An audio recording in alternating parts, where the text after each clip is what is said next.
함께할 말씀은 욥기 7장에서부터 9장까지의 말씀입니다. 7장은 어제 첫 번째 엘리바스가 너는 도덕 질서와 하나님의 나타나심, 또 하나님의 계시에 대해서 너희는 빨리 회개하라 라고 어떻게 보면 인과율의 법칙, 인과 법칙을 근거로 해서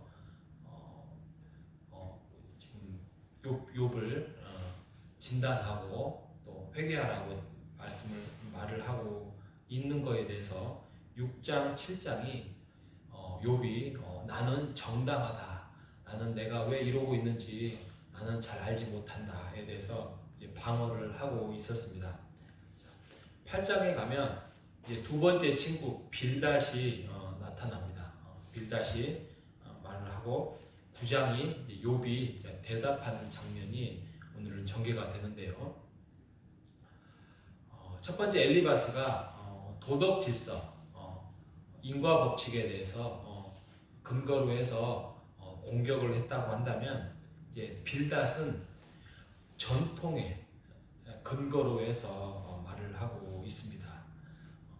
그러니까 너가 정말 그렇게 깨닫지 못하겠느냐? 그러면 지금까지 너보다 더 오랫동안 살았던 사람들의 말들을 한번 귀 기울여 봐라 라고 말을 하고 있는데요. 그게 이제 8장 8절에서부터 시작되죠. 너는 옛 시대 사람에게 물으며 조상들이 터득한 일을 배울지어다 라고 이야기를 하면서 과거에 있었던 그 옛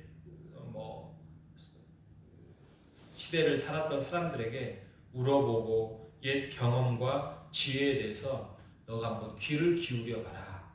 그래서 도덕과 전통과 경험과 지혜를 근거로 해서 이제 공격을 하게 됩니다. 굉장히 논리적입니다. 예를 들면은 그 바로 위에 있었던 8장 7절. 내 시작은 미약하였으나 내 나중은 심히 창대하리라. 이 문구 많이 들어봤죠. 편말로도 만들어가지고 집집마다 또 가게마다 이렇게 붙여져 있습니다.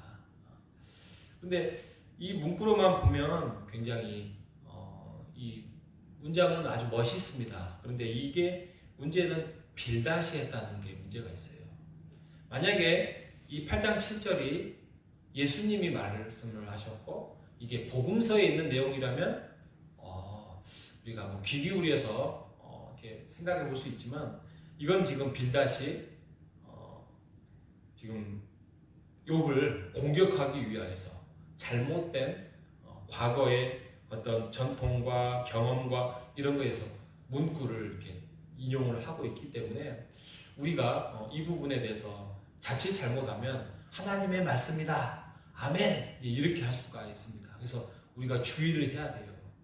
혹시 우리 집에 이런 문구가 있거든, 뭐 애써 돈을 주고 샀으니까 어쩔 수는 없겠지만 우리가 알고는 있어야 됩니다. 이게 그렇게 좋은 내용이 아니라는 사실을 우리가 알고 있어야 될 것입니다.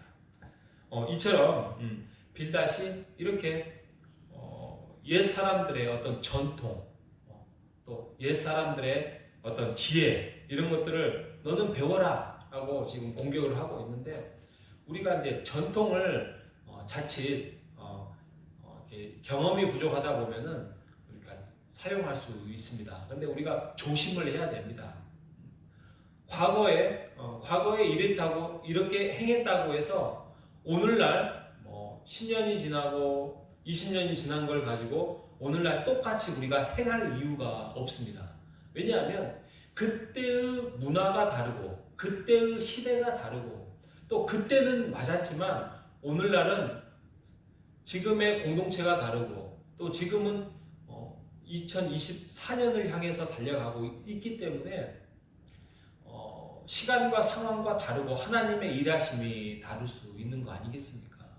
그래서 우리가 과거에 우리 호산나 교회가 이랬기 때문에 오늘도 이래야 된다라는 것은 이게 갈등을 유발할 수 있고, 이것이 어떤 큰 힘이나 우리가 하나님의 뜻이다라고 우리가 단정짓고 나아갈 수 없는 근거라는 것입니다.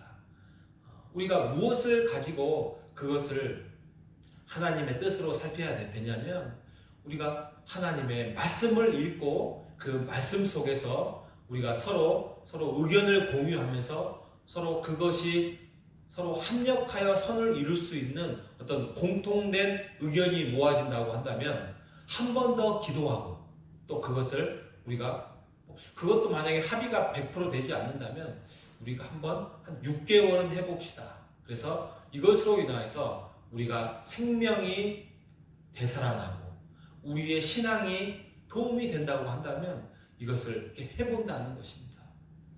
이렇게 될 때에 교회에도 유익이 되고 또 새로운 사람이 전도가 되어지고 또 서로 교회 안에서 유익이 된다고 한다면 우리가 그것을 더욱더 발전하고 나아가야 할 것입니다.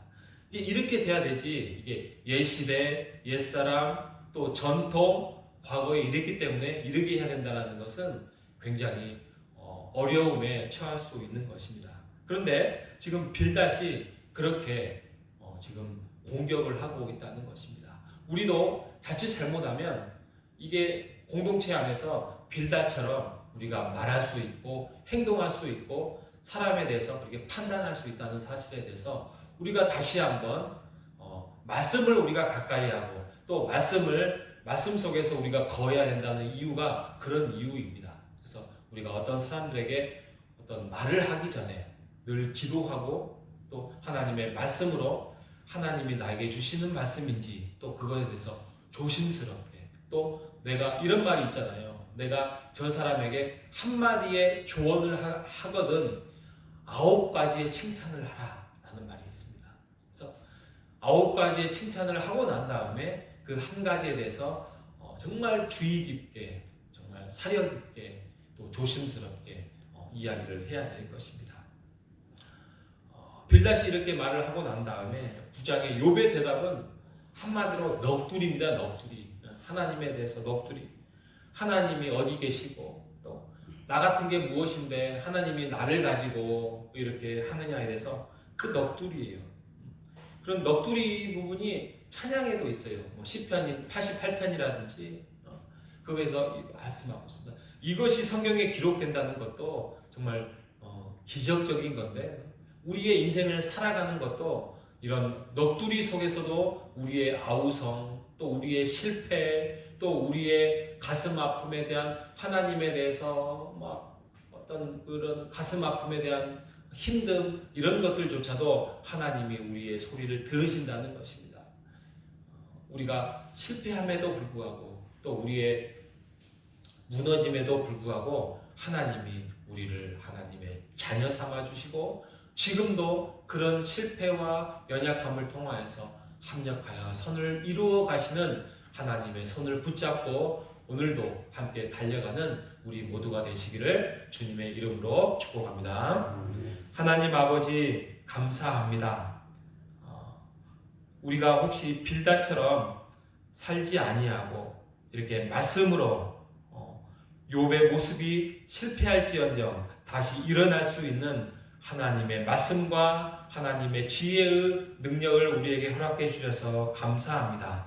하나님 전통이 중요합니다. 왜냐하면 그런 것들로 통하여서 지금까지 또 우리의 신앙과 우리의 문화가 만들어져 왔기 때문입니다. 하지만 자칫 잘못하면 이러한 전통과 경험과 지혜가 하나님의 말씀보다도 더 앞서가지 않도록 우리가 주의를 기울이고 늘 기도하며 주위에 있는 사람의 생명과 또 영혼을 우리가 소중히 여기는 자로 먼저 격려하고 칭찬하는 인생으로 우리를 만들어 주시고 우리가 하나님의 은혜 가운데서 비록 넋두리를 할지언정 우리의 그 넋두리를 하나님께서 받아주시고 결국에는 우리의 영혼을 통하여서 하나님께 경배하고 찬송이 올리는 그날까지 하나님을 우리 붙들어 주시고 인도하여 주시옵소서. 오늘 하루도 하나님의 은혜 가운데서 복되고 하나님의 기억되는 하루를 하나님이 빚어주시기를 소원하오며 살아계신 예수님의 이름으로 기도합니다.